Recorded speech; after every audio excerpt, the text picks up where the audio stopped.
Okupili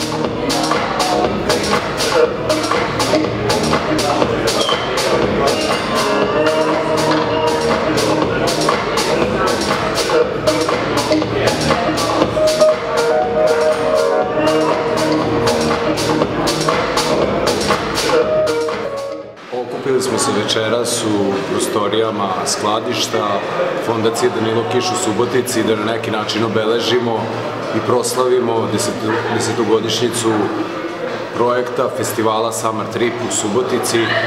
Evo, mi s ponosom, moći ćete vidjeti na slikama, znači s ponosom predstavljamo radove koji su nastali iz radionica koji su se dešavali u toku Summer Tripa.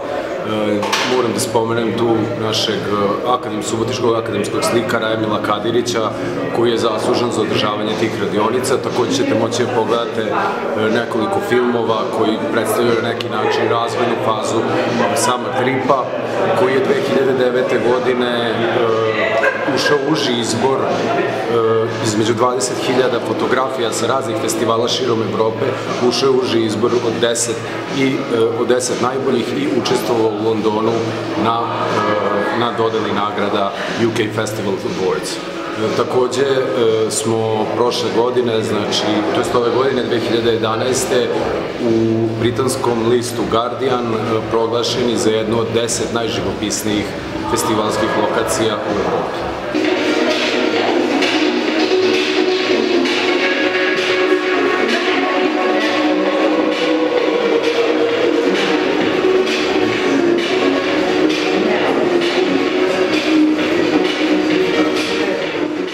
Multimedijalna retrospektivna izložba, prikazat ćemo neke filmove iz arhive, fotografije svih drugara i gostiju sa festivala i neke segmente sa dnevnog programa angažovanih radionica na obali Muškog Stranda i kampa na Paliću.